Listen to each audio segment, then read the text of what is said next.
Good morning, radio stations. Stand by for commencement of today's press briefing for Wednesday, December 6th at 10 o'clock.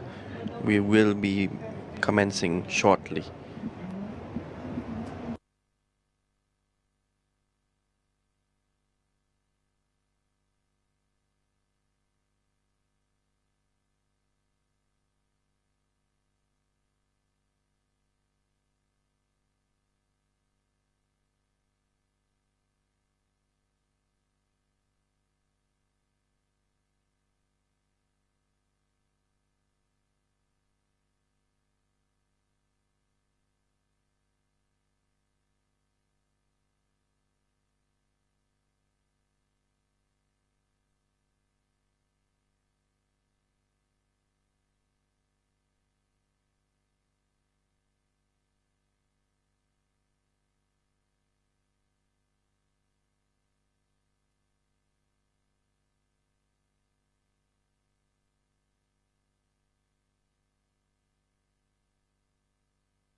Radio station stand by for commencement of the press briefing.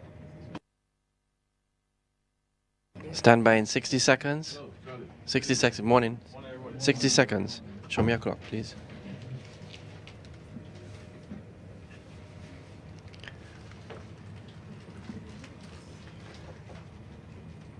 Record.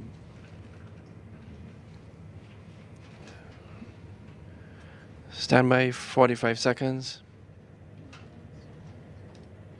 You can go to that.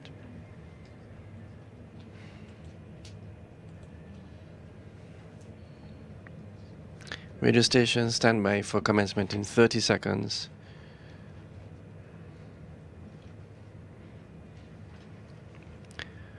"25 seconds, radio stations.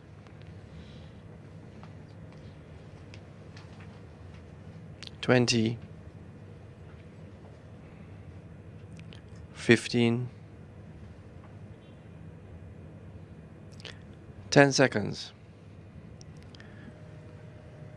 5, 4, 3, 2, 1.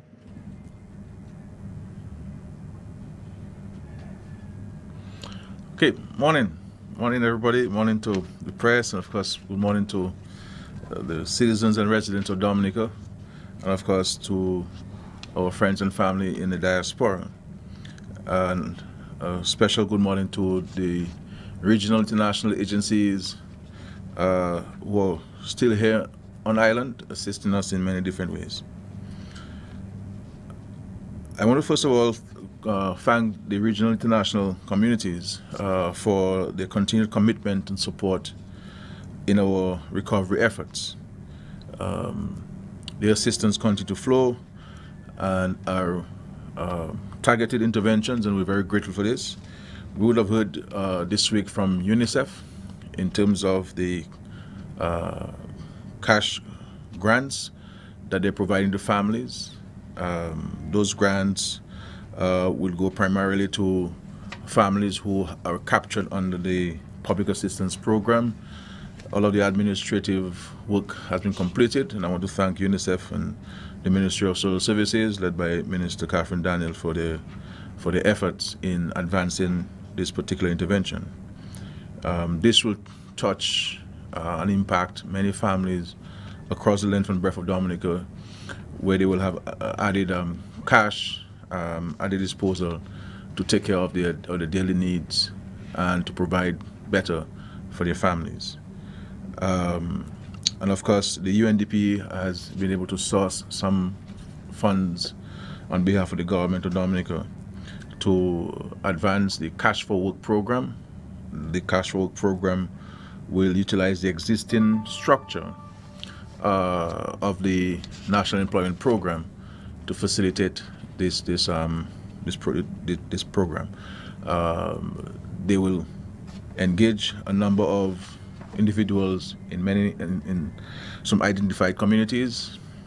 Those communities were jointly identified by the government and UNDP, and the funds have been received by the government, so we expect the NEP to roll this off as early as this week going into next week.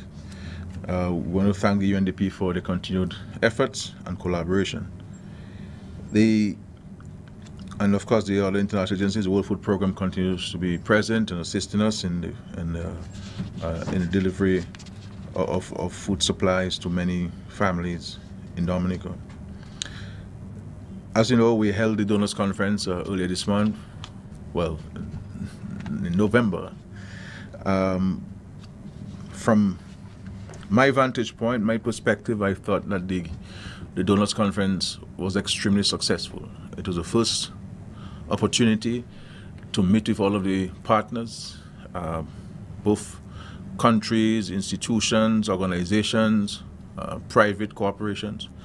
It was extremely well attended. There was a very sound participation by those present, and the firm commitment and concern and solidarity with Dominica, Antigua, Anguilla, the British Virgin Islands, the Turks and Caicos Islands, islands were Cuba, all of these islands that were affected by the various hurricanes.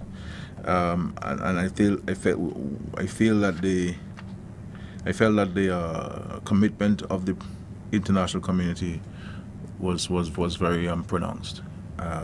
It is estimated, and we're still doing the maths, because what we have to appreciate in Dominica is that the funds will be made available over a period of time. So there'll be funds that will come in the short term, there'll be funds medium term, and there may be funds in longer term.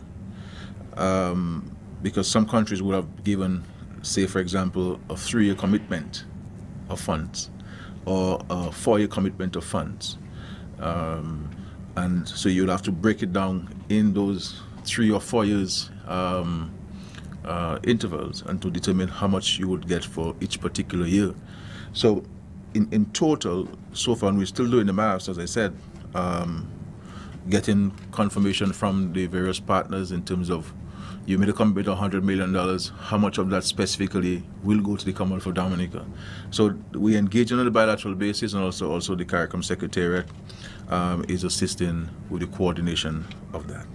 So it is estimated at the donors conference alone, there was a commitment to Dominica in about $1 billion EC dollars. That is our estimate. Obviously, these are not money, all of the monies will not be deposited in the treasury tomorrow morning, and people have to appreciate that. But the other thing we're doing in the government system is to seek to assign these resources. So looking at health, looking at education, looking at water resource management. For example, the British government has committed between 10 to 12 million pounds as an additional commitment to the government of Dominica. And we have taken a decision in consultation with the British government, DFID, to assign this entire amount to our water system. So that entire amount will go to the water system.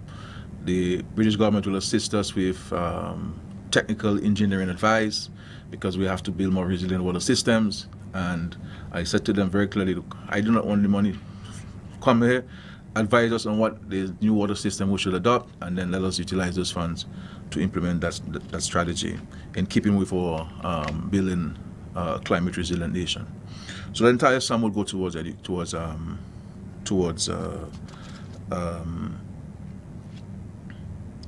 water system. The Mexican government has also made a commitment. They remain very firm on the Marigot Hospital as they made previous commitment. We have finalized on our end all of the documents. I was able to sign the last set of documents last night to submit to the government of Mexico, and we're very grateful to them for their continued commitment. And so we look forward to advancing the construction of this hospital that is needed even more now than prior to Hurricane Maria. And that hospital will be a smart hospital. It will be a climate resilient hospital. We will be assured that it will continue to function even if there is no electricity in, at least from Domlec, and water from Dowasco, that we'll have those independent systems that will power up the hospital in the event that we are facing a natural disaster. So the designs of this hospital are taking all of these climatic conditions into consideration. So we thank the government of Mexico for the continued support. The government of Mexico also made a commitment of about $27 million US dollars. Of course, we have to determine how much of that will go specifically to the government of Dominica. Once we determine that, we will assign those funds to particular interventions. As we saw last week, the government of China signed a number of agreements. There was some misunderstanding by some section of the population in respect to military assistance. Yes, we know that we don't have a military in Dominica, but we have military cooperation with many countries around the world, including the United States, where they help us train police. They provide us with assets, vehicles, and communication equipment, and so forth. And the $3 or so million US dollars that will come under this military cooperation, we will determine what we want for this $3 million. So it will be in the form of equipment. And it doesn't necessarily have to be specifically for the police. It could be for public works in terms of heavy equipment and other, it could be ambulances, it could be a fire truck for the Douglas Childs Airport or for Roseau. So we are finalizing that list with advice from the various public servants, and we expect by next week to submit that list to the government of China. The Ministry of Education has finalized the proposals for the schools to be considered for the use of between the 38 and 40 million US dollars that we have assigned specifically to education, and we're hoping that by next week, God willing, we will submit that list and that proposal. There are some specific forms the Ministry of Education has to fill out, and that will be finalized today for onward dispatch to the government of the People's Republic of China. So the donors conference was very successful. I want to thank, place on public record, our gratitude to the Secretary General of the CARICOM, the Chairman of CARICOM, the CARICOM Secretariat, the OECS, Dr. Jules, the Director General and his staff, the UNDP, who have been, exceptionally helpful to us at every single level. The entire UNDP structure across the world has consolidated the efforts in Dominica, and we're very grateful to them. They were very instrumental in coordinating the Donors Conference. The World Bank has played a very pivotal role. The Caribbean Development Bank played its part there. The United Nations itself, from as high up as the Secretary General of the United Nations, who made the effort to address the Donors Conference and made some very strong appeal on behalf of the countries affected by this hurricane. So we want to thank all of the partners, all the countries that were present, the private sector firms, all of them were present and making the commitments, so we're very grateful for this. The other point I would like to make this morning is in respect to some of the loan agreements which we have had with the aid bank prior to the hurricane. That is for tourism, manufacturing, and also agriculture.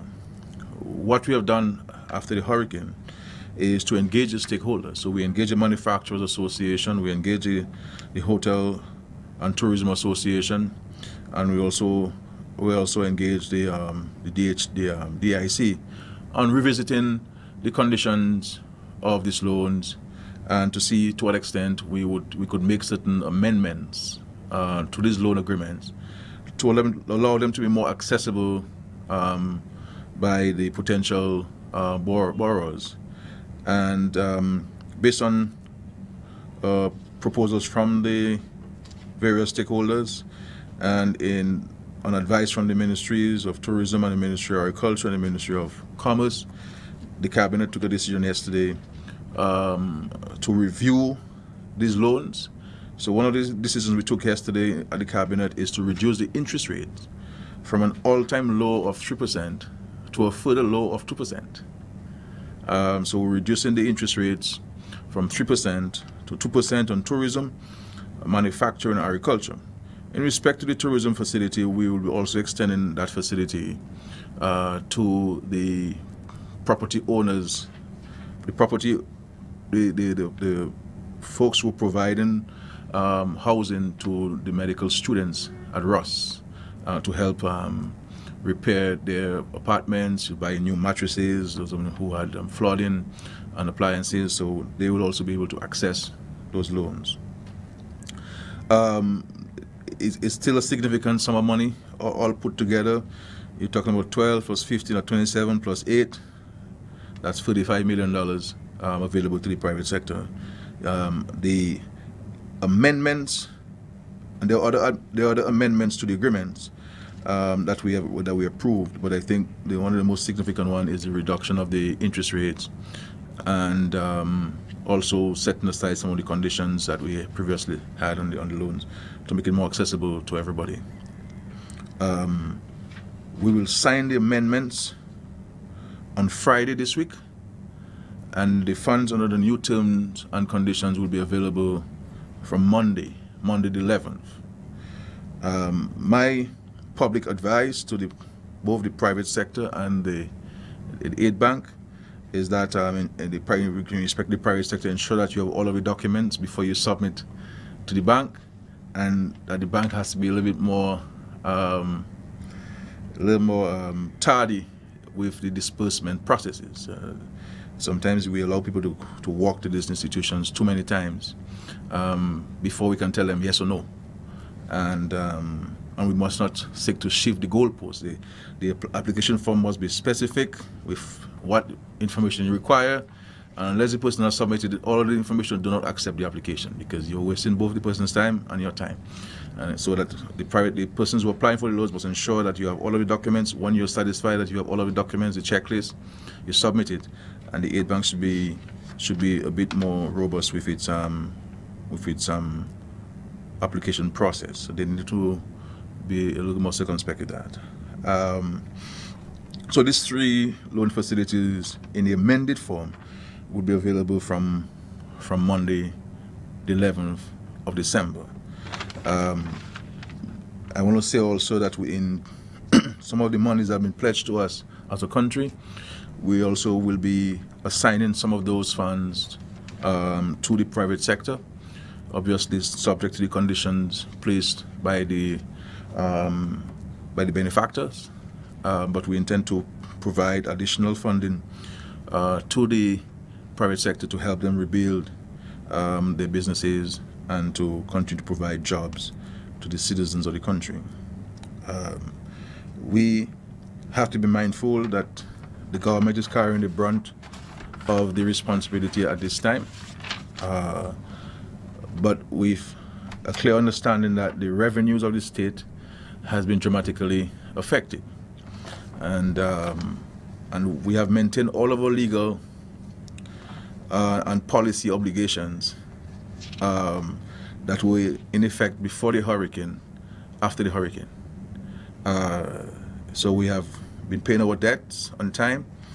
We've been seeking to pay those we owe on time. We've been paying salaries on time. We've been paying our social security deductions on time. We have kept up to ensuring that the NEP is maintained, because the NEP has been certainly very helpful, especially in the post-Maria situation with the cleanup in the city and many parts of the country.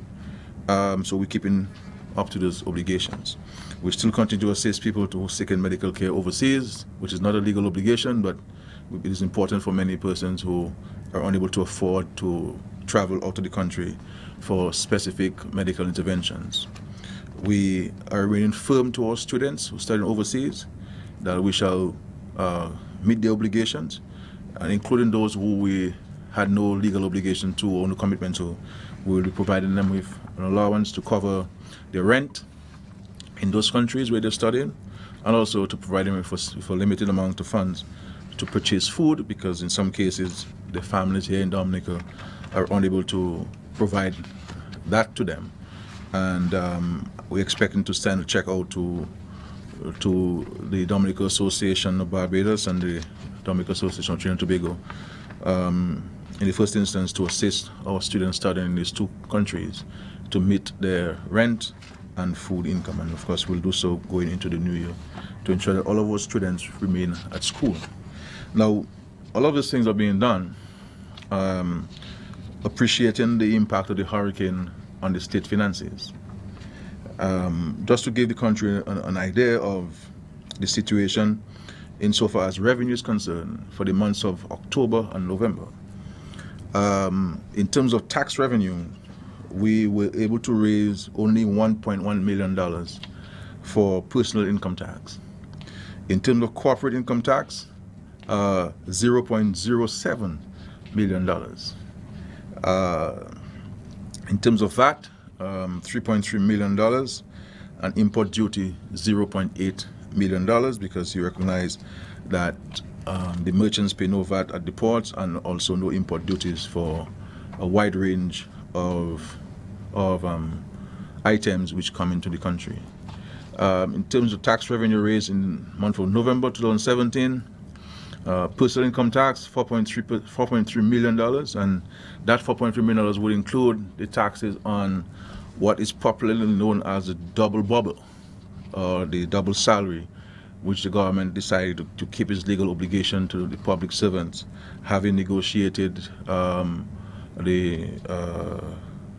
this with the unions on behalf of the employees of the state. So the government committed with the agreement to the unions to provide the public servants with these 2 salaries tax-free, but the state, the government paid the income tax department the tax amount on these double salaries. So in effect, these public servants got a double or triple commitment there.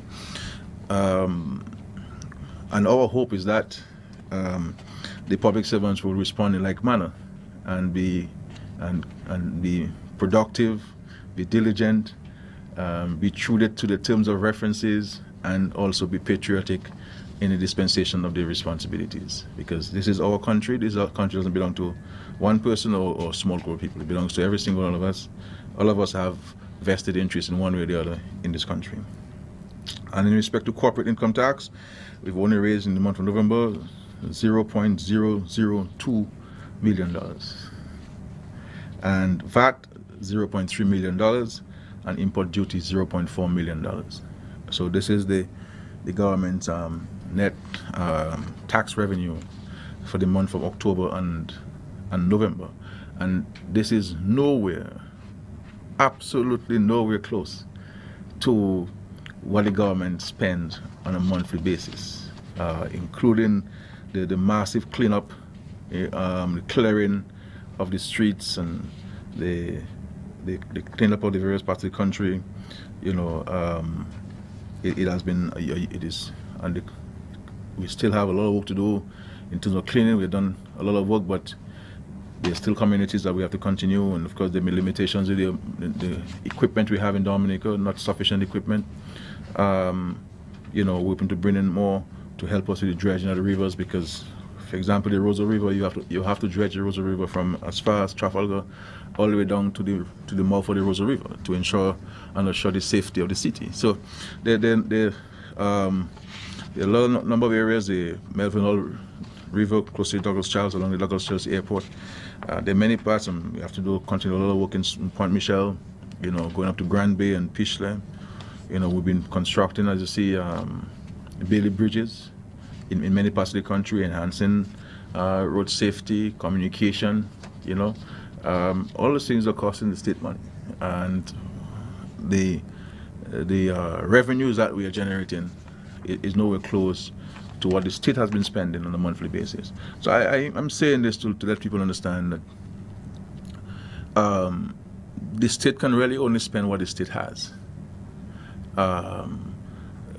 Lucky for us as a country and the government, we have been responsive to the needs of the people, but we have not been irresponsible with our management of the economy. So we've, you know, we did not spend all our money at one time. Luckily, we had some saved, so we're using some of that to meet our obligations to our various partners.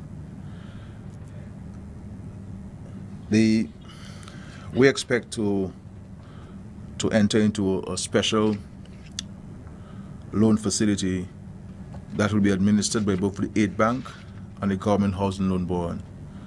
And we're hoping that agreement can be concluded very soon.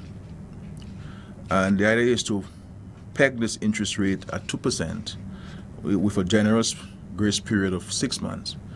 And that will target people who need funds to cover their homes, to buy windows and doors, or, you know, to fix their homes, and both for the public sector and the private sector. So the public sector will be managed by the Government Housing Loan Board, and of course the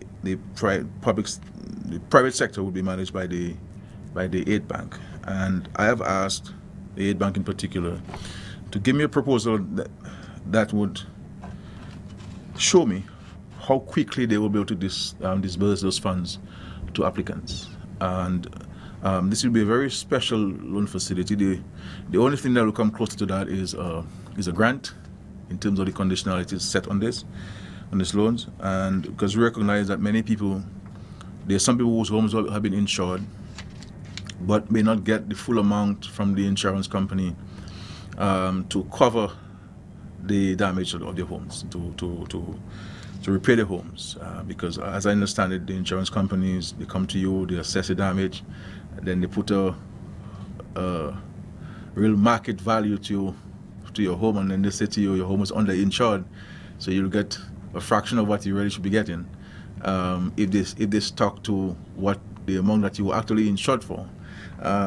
You know, so people are having challenges there in not receiving the full amount from the insurance companies in some respects, not all respects, in some respects. And because some of these people may not be able to get additional loans from financial institutions, they may have a check in their hands or in the bank, but unable to start because the roof is $50,000 and not $40,000 to replace. Because I get the sense that we in Dominica now are getting to understand that if we're doing something, we have to do it properly, and we have to do it to ensure that it can withstand the ferocious winds which we have experienced by Maria. So people have been very careful how they go about fixing their homes or even building their new homes. So I'm hoping that by the 18th of December, I've given the ministries by next week to advise me on the conditionalities, and I'm hoping by the 18th of December we can have those funds available at those institutions. The funds are available with us, but pass it on to the institutions. Now, if these two institutions are not going to comply with the efficiency standards I have set for them, then we shall terminate those agreements and the government shall run and manage these facilities by ourselves. Because, you know, that's one of the issues I have with the system, is that, you know, I sit and I come with these ideas and I fetch the monies and I put it into these institutions, and they become proconsuls and viceroys. You know, they are these big bosses, and they delay the process and they frustrate people, you know, and there's something that can be indifferent to the struggles of people and the sacrifice and the challenges people go through. So the instructions to them is that within 3 days of the receipt of the application, the person must have the check in his hands. And if that is not done, then we shall terminate the agreements with both institutions. And I'm very firm on this because some things sometimes just take too long in this place. People just sit on their heads and their hands and expect that it will just happen without them making it happen. And we have to be more diligent if we are to successfully overcome this humongous challenge imposed on us by this hurricane.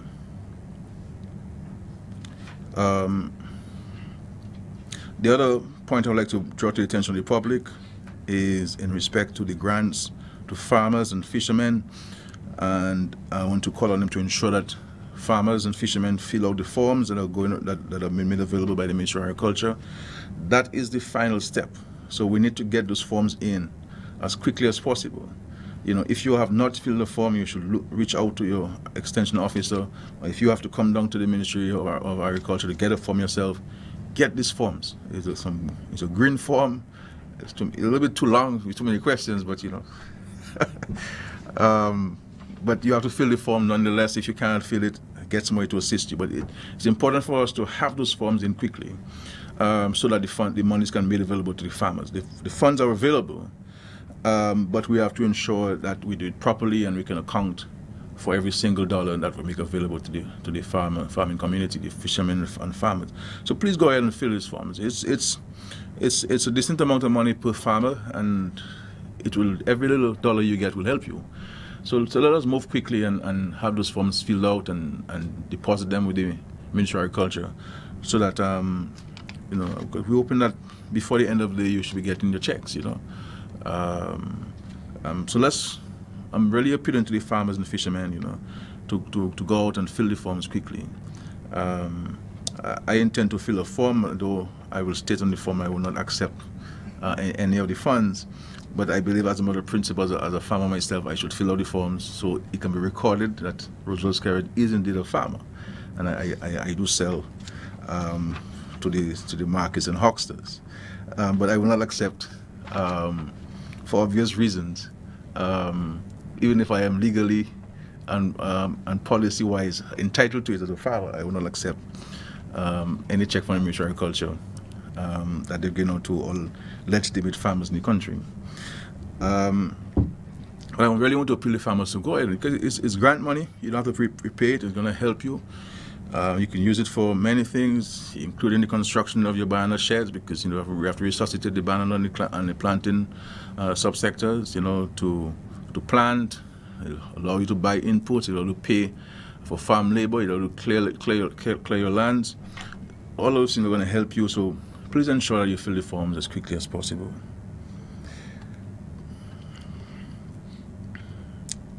And of course, the same will be done very soon with the small businesses, and the Ministry of Small Business Development is working on this as well.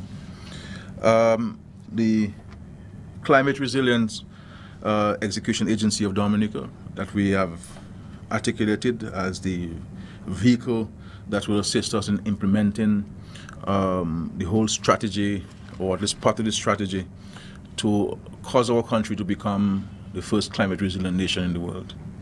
I can report to the country that we have made tremendous progress on this. We have been able to put some flesh to the bones, so to speak. We've been getting tremendous support and guidance from many international agencies. The DFID of the UK government has been exceptional. The DFID has appointed a consultant to us to assist us in putting some flesh to the structure. Professor Avinash Prasad, who's been the one behind putting this together for us, has been working with the international agencies, the financial secretary, has been working very closely with them to assist us in putting some flesh to the bones. There is tremendous buy-in by the international community with this approach, and we are allowing them to also give their feedback and comments on the structure. And we're hoping that in January of 2018, the government is hoping to convene a stakeholders roundtable discussion on the creed and other interventions as a response to Maria. So there'll be all national stakeholders, and we may very well extend that to regional and international stakeholders to be part of the process, so that people can give the open feedback and suggestions on the creed and other interventions which the government, the state, should consider in moving forward with our response to Hurricane Maria, which will be a long road to recovery, but certainly we have started the process. So in the next several days, we will articulate that particular position, where we'll invite the stakeholders to be part of the consultation, so that everybody in the country will have an opportunity to give his or comments and suggestions on how do we strengthen, how do we get to near perfection the creed and other interventions which we must put in place. So that will be done in January, in the new year. So we start the new year with that consultative process to finalize our approaches to the hurricane, or responses to the hurricane. I want to thank again all of the people, both our citizens and the foreign people who are here, who've helped in a tremendous way. We're very grateful, and will continue to be grateful to the government of Jamaica for the presence of the Jamaica Defense Force. They had to leave. They left. All finally left yesterday. They were exceptional in the provision of services to us, and we are extending a profound gratitude to the government of Jamaica and the Jamaica Defense Force, the people of Jamaica, for their extraordinary support and solidarity. Likewise, the Trinidad Defense Force also departed our shores, and they were exceptional, very helpful. They became part of the society, and there was really demonstration of commitment and camaraderie from the government of Trinidad and Tobago and the Defense Force of Trinidad and Tobago. Likewise, the Defense Force of and Coast Guard of Barbados have been exceptional, made more than a dozen trips between Barbados and Dominica, bringing in supplies and people, exceptional. We really want to place on public record our gratitude. The RSS continue to be present, and they will be with us for an extended period of time, at least certainly towards the new year. And we're very grateful to them for their presence here, for what they've been doing here in assisting us with the security of the state and other interventions. The Belizean Defense Force, who directed here by the Prime Minister and the Governor General of Belize, they've been exceptional and really working very, very hard in covering police stations and public buildings. I saw them working at the Vegas police station, and they did a fantastic job in a very short period of time, 3 days to really cover the entire structure there. And I think they were painting yesterday and Monday, so the police officers are able to go back to the police station. The roof was blown off. The village council can now occupy their offices, all because of the extraordinary assistance that we receive from the Defense Force of Belize and, of course, the government and people of Belize. Cuba, it continues to be present. Cuba now is synonymous to assisting us with the restoration of our electricity. And they work 7 days a week, almost 24 hours a day, helping Dominica and, of course, all of us here in Dominica to have our electricity reconnected much more quickly than is currently being done.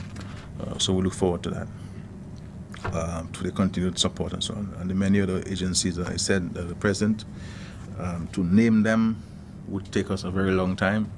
And but I just want to highlight from a security standpoint and also the presence of the foreign forces here in Dominica. I want to say to Dominicans, we have to continue to be patient. Let's understand that this is not a simple situation. We will all have ideas as to what should be done, how it should be done. But if you're not in the position, you may not have a clear and sincere understanding of the challenge, the task, the huge task which you have, and the amount of work that's been done behind the scenes to put these things in place and to access resources and to deal with so many different issues at the same time.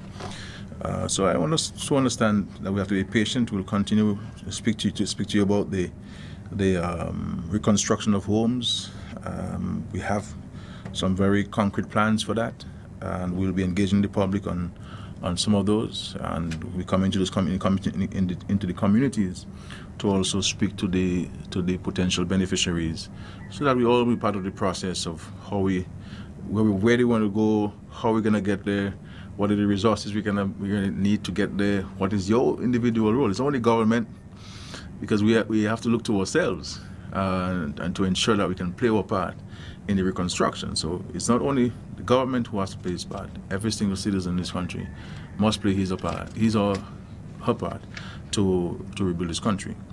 I don't think I'm in a position to dictate to anybody how anyone uses his money or her money. That's your property, and you're free under our Constitution to utilize your property in the way that you deem appropriate. But I would like to caution, as a fellow public servant, to my colleagues in the public service, use the double bubble, as you call it, wisely. Use it wisely. We all have many needs and wants, but you have to determine for yourself and for your family, how are you going to use this money and so on. Because if you have two of you in the public service, and your salaries are $5,000 each, with a double salary, you're talking about $20,000 your family will take home in 1 month. In the scheme of things now, it's a lot of money, and that can certainly, on the average size of a house, you can cover more than half of your house. You see, it could buy all of the doors you require for your home. It could buy all of the windows you require for your home. So let's look at things, in a very clear perspective, and to determine what our priorities now, and how do we go about utilizing the funds. And likewise, all of us who are employed out there in clearing and cleaning and in reconstruction and so forth, we have to be very cautious as to how we go about spending our monies and so forth. So I want to thank you again for your patience and understanding. It's not an easy task, but we're committed to pushing forward, and we will do all what we can with the help of the international community, who have been very helpful, who have responded to our vision in a positive way, the vision to build the first climate resilient nation in the world. And there continues to be great interest in this and offering help to assist in achieving this. And we're very grateful to everybody. And we as a country, certainly myself as the leader of the country, recognize that every country has its own challenges.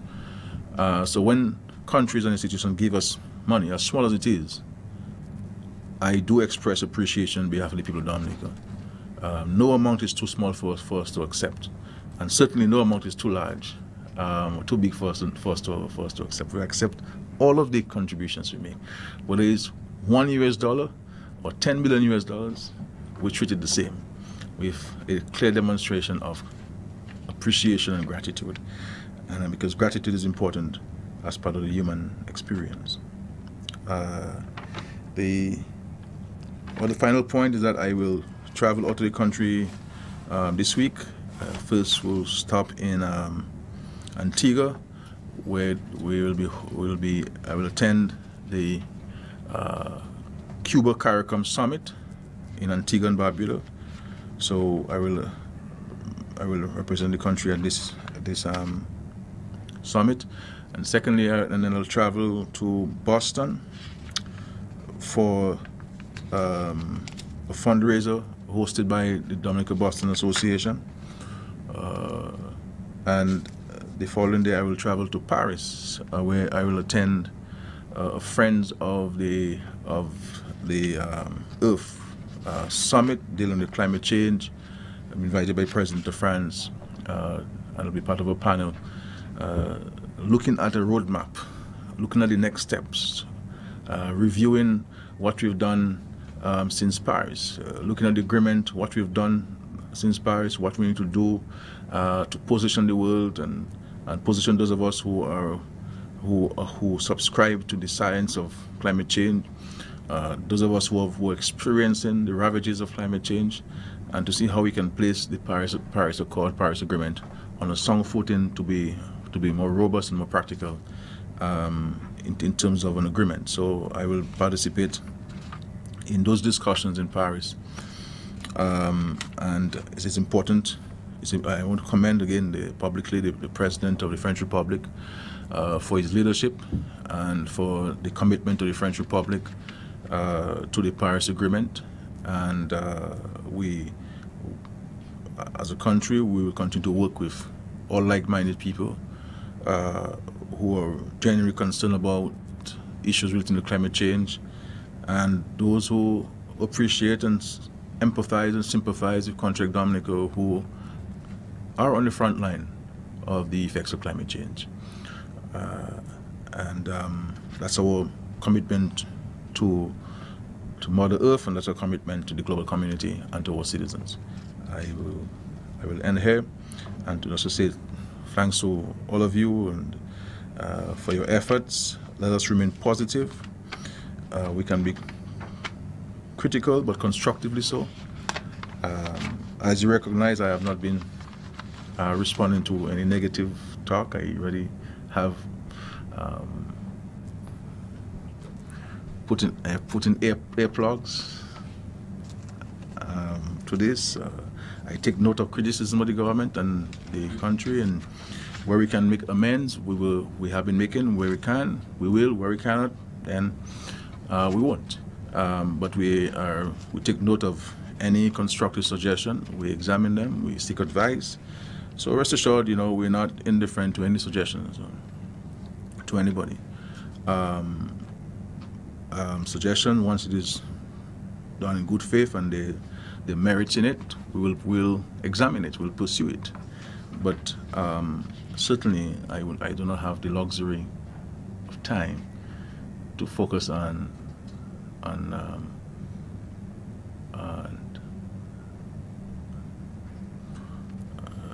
negative criticisms or criticism that are not going to help people cover the roofs or get farmers back into the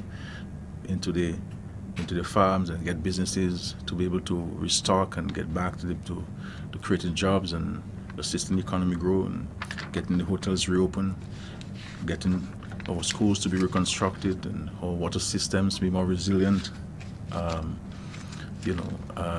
to give hope to the many who rely on us for hope. Unless you're moving in that direction, then you're wasting your time. I'm not sure. I have not been to a press briefing in a long time, so I'm not sure how he's done these days. Though I try to follow, well, you know, I know you have questions, and you know, so that's correct. So you, Mrs. Aaron, is the one who coordinated the questions. Yeah. So I'll pass it to Mrs. Aaron to coordinate the one or two questions or no questions which the media may have for me.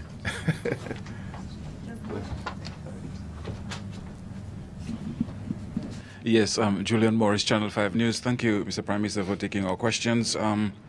As you were outlining some of the, basically expressing gratitude as you were doing for all of these organizations, UNICEF, UNDP, and the World Food Program, etc., I was thinking what your thoughts were on this notion, this idea that since the hurricane, you have organizations like Samaritan's Purse wanting to set up, you know, an outfit here because apparently they probably see the need to assist in different areas. So what are your thoughts on that initially?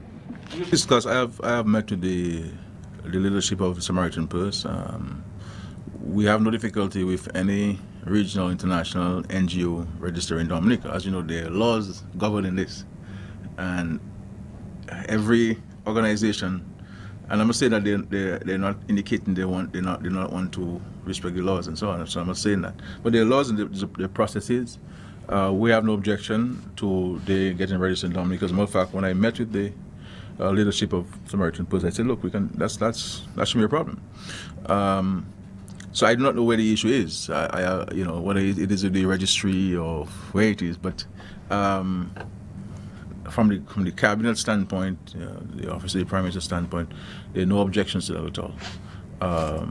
But if any one of them is having difficulties in getting registered, they need to bring it to our attention specifically. I know I have gotten one or two reports from the ministry in respect to the registration, because there's one agency which applied to register, but they did not have some of the information required in the application process as required by law. So they need to pay attention to the criteria for registration. But from a government standpoint, we have no objection to that whatsoever. We are very, very grateful to all of the regional, international NGOs that have been present. They've been exceptional in assisting us in our relief and our recovery phase. So we'd like to embrace them in the long term. Okay. And before I pass on the mic to another reporter, it has to do with the private sector. Obviously, you know, I mean, they have suffered a lot as a result of Hurricane Maria. I was wondering, I'm not sure how popular this idea might be, but what about, as it's Christmas, perhaps lifting the curfew or something? I'm just thinking. Yeah, I think a decision on the curfew should be made in the next few days. There's still discussions going on among the competent authorities on either limiting the hours further or removing the curfew altogether. So I am hoping that within the next couple of days, today being Wednesday, maybe hopefully by Friday, Monday, that a definitive position would be taken on which do you go with. Do you go with removing the curfew altogether and putting an end to the state of emergency, because the state of emergency legally can only go up until December 31. Okay? If we're to extend it, we'll have to get the authority or the parliament to extend it. So, and I don't want to make any comment publicly to prejudice the competent authorities discussing and advising on this matter, because I have my own personal views on the issue of the curfew and the state of emergency. But I will wait for the competent authority to advise the state on this, and we can take it forward. But I don't want to say much more than that to compromise the discussion that's taking place at the level at which it's currently taking place. But all I can say on this is that a decision will be taken on it one way or the other in the next few days. Kimani Saint-Jean, GIS. I was about to ask about the curfew as well. But I have another question regarding private citizens and probably corporate citizens. Many persons have lost personal like documents that you may have a cost to replace them, for example, certificate of titles. I was just wondering if there is any consideration for those. Well, there's a process in law. There's a process in law that you will have to report if you have lost a certificate of title. And the law will operationalize itself and deal with this. Obviously, I'm sure that the registry would have copies of the certificate title. You know, if they have lost it because of water or whatever it is, then there are ways that they can have it reconstructed and so on. So I think it's a matter for, and I don't think there is any significant fee to get a new copy. You don't have to you don't have to re-register your property. You understand? You just need to get a copy of it, and I think the fees might be, you know, in the scheme of things, next to nothing, because the paper has to be purchased as a specialized paper. Because you see, what I'm trying to avoid is for us to waive all sorts of fees in the country, and then the state is unable to meet the obligations to facilitate those things. So we have to be very careful with this, very careful with this. So I don't want to give a commitment to the country that, you know, the government, because, you know, I'm going to waive all fees, and because I spoke to you about the tax revenue we raised for the month of September, so October, November, and the truth is, it's not going to, at least certainly for the next several months, is not going to be improved upon significantly. You understand? Because both the private sector and private citizens will continue to enjoy tax breaks and waivers of import duties in particular. So I would advise folks to consult with the registry on this matter. If the government has to take a policy decision so far as this, then we'll be advised on it. Yeah. Dominica vibes. Sometime in October, it was announced that the government will be hosting a national consultation on agriculture with local farmers, experts, and regional partners. Has that consultation taken place? And can you speak to the success? No. The national one hasn't taken place. I know the coordinating committee in the Ministry of Agriculture has been engaging farmers at different levels. I believe that that consultation will take place in January. It's still in the cards, but they've been consulting the farmers at different levels, you know, on our response to the hurricane and to the effects on agriculture of the hurricane. So that certainly will take place in the month of January 2018. Yeah. Yes, sir. Yeah, PM, just a couple of questions for you. You spoke to the revenue losses that government has incurred for the months of October and November. Could you provide us with the gap in terms of, because I heard you mention that $1.1 million was received by terms of personal revenue. Normally, what would be the government's revenue, total revenue on that? Could you provide? I don't have the precise figure, but the challenge you have with income tax, for example, you have the people in the private sector who will have lost their jobs, okay, and in the public sector, which is where you receive, you can guarantee of receiving the pay on time. The fact is, because we have increased over time the tax threshold for public servants, there is a large chunk of public servants who do not pay income tax, and you have another level that a significant chunk of them who pay less than $100 income tax a month. You know, so you have those issues there. But I could get that information for you because it was part of the budget submission or projected revenue per month for each of the second priority or the next time. But looking at the numbers, it is pale in comparison to what we would normally raise on a monthly basis.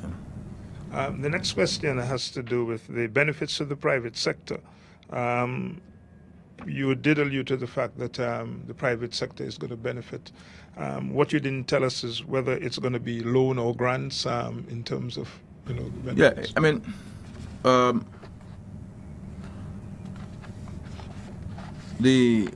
it all depends on the source of the funds. There'll be maybe a situation where the government may have to contract these loans and lend to the private sector at a much lower interest rate than the government itself has borrowed the monies. It may be a situation where a partner may give you funds and you as grants, so you can manage the interest rates and the conditionalities of these loans. Sometimes the donor has certain conditionalities which must be passed on.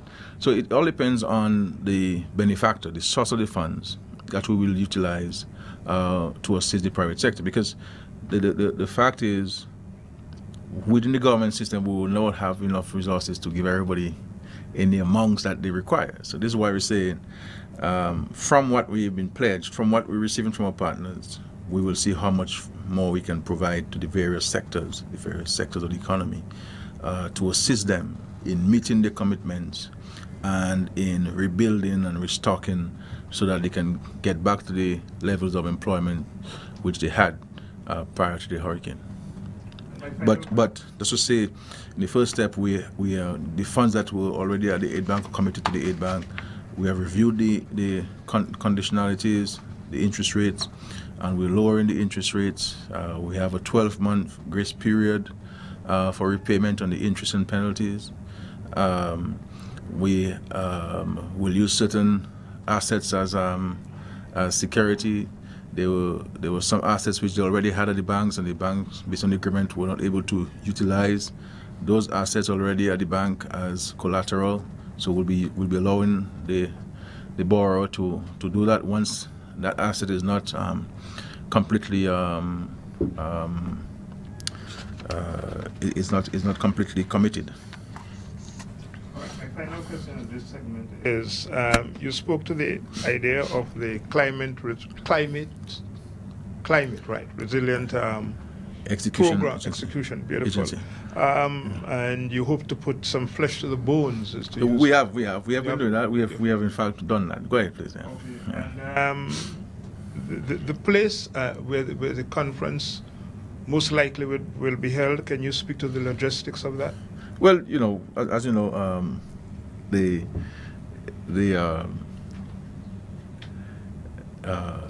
normally would host such conferences either at the State House conference room or the Fort Young. The Fort Young has been compromised, and the Prime Minister of Dominica has been utilizing the conference room as his residence since the hurricane. Because, as you know, I was homeless. The Prime Minister was homeless after the hurricane. So I'm in fact occupying the conference facility that's where I sleep, that's where I stay. That's the Prime Minister of the country. So I joke with people. I say I am in a shelter. So and I have to walk out to go to the shower with my towel and so on to the next place to shower outside and so on. So contrary to people, I'm not living under this exquisite conditions, and and as a person who has the most stress in the country, who has to deal with everything, but So you get a cool bath in the morning. well, yes, I would say so. But the logistics will be indicated to the country once we start putting the plans for the hosting of this national consultation. But I also say it to be a broad-based national consultation. It will include all legitimate stakeholders in the country, who will participate and give a contribution in whatever way they deem appropriate. Yeah. So I'll just ask you maybe two questions, Mr. PM. The issue of, you mentioned dredging, and I'm glad you mentioned the dredging issue, because every time I go by, you look at the level of the silt in the river and you wonder, but if we were to have, heavy rain, we would flood again. And I see right next to the river there you have, KFC. It looks like they're trying to get back in business, the market is open again. So, I'm not sure how urgent it is in terms of getting the equipment in there and getting it done before something happens. And so we've had a serious challenge with the fleet of equipment we needed in the country, and also the types of equipment you have. So you may have some equipment, but you may have all of the same type and not the kind of equipment based on what I've been advised upon. A company was able to bring some from St. Vincent, but even that they had to bring operators because we don't have sufficient operators in the country. So they had to bring operators and mechanics from St. Vincent and from Guyana to operate this equipment. Every piece of equipment in Dominica is engaged, from a bobcat to a D6 or D8. You know, every piece of it has been occupied in the cleaning and clearing effort. So I'm not aware of any equipment that's down. If any equipment is down, it has a mechanical problem, or the owner cannot find an operator. And also we have entered into agreement with another firm to bring in a fleet of equipment, and some of which are specific to the task of dredging these rivers in a manner in which they should be dredged, dealing with the large volume of galvanized material out there, because you do not have, for example, grabbers in Dominica to grab the galvanized and put it on the truck and transport it off and put it in. So all those pieces of equipment that we're taking to bring in to assist us with the dredging. But the anxiety level within the government is very high in respect to the rivers and the need for us to dredge it properly. But it's also going to have to be a continuous exercise, because once you clear and some rain falls and river comes along, it brings more material with it. So we have to dredge and dredge dramatically. My final question to you is one that maybe you might say, well, why is this coming up? But the thing is, I've heard the Minister for Sports speak about sports here and there, but what do you say to people who would suggest or think that we're hearing everything about other aspects of the economy and so on, but what about sports? Is it left out? So, no, I mean, you know, I don't think it has been left out at all. It's not left out. There's some playing fields that were not impacted by the hurricane at Benjamin's Park. There's been cricket on the Benjamin's Park. There's been football on the Newtown Savannah. The Vegas playing field is intact. The Tebow playing field is generally intact. It wasn't flooded. We had some mud coming on the Dubla playing field, but that was cleared. So the number of playing fields intact. The Windsor Park was dramatically impacted, but it's been utilized to house, and has been being used to house people from September 19th. Sorry, but assessments have been done on the playing fields. The ministry has a report, so I have no doubt that they could make a presentation next week on the state of playing fields across the country. But in everything you have to decide what, in the scheme of things, where do you place your priorities? What do you focus on at any given day or time? But it is not that these things are not part of the government's consideration or the ministry has not paid attention to it. I will say to you that the designs of the indoor sporting facility which we started before Maria, have been given instructions for us to complete those drawings. We may not be able to start it within the timetable because we had intended. But it's important for us to have those designs and engage the public, and where do we place this in the order of priority, considering how much money you have and the cost of reconstruction and rebuilding the lives of so many citizens in the country. So we'll have that opportunity to discuss these priorities and where do we place certain interventions.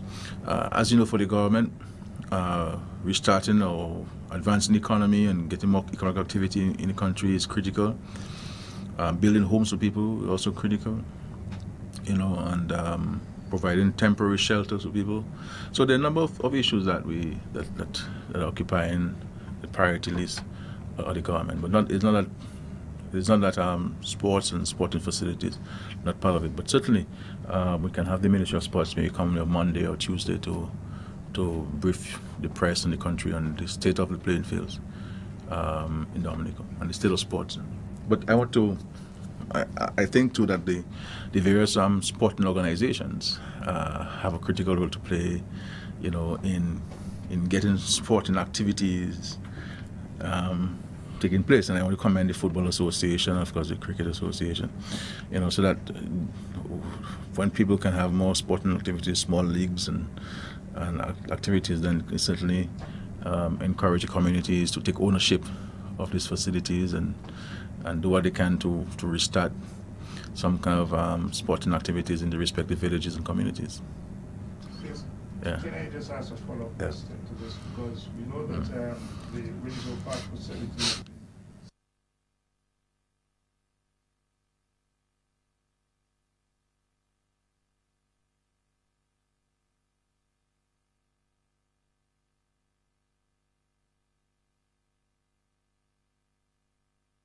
attention that we need to place, because really for us to, it seems as if Windsor Park fuels everything that happens in Dominica with regards to sporting activity. So, you know, can you provide us with some? Yeah, the Windsor Park, for the some of the reasons you mentioned, will be given some level of priority for the re-roofing and addressing some of the damage caused by the hurricane. So that, in terms of national projects, the Windsor Park is part of that.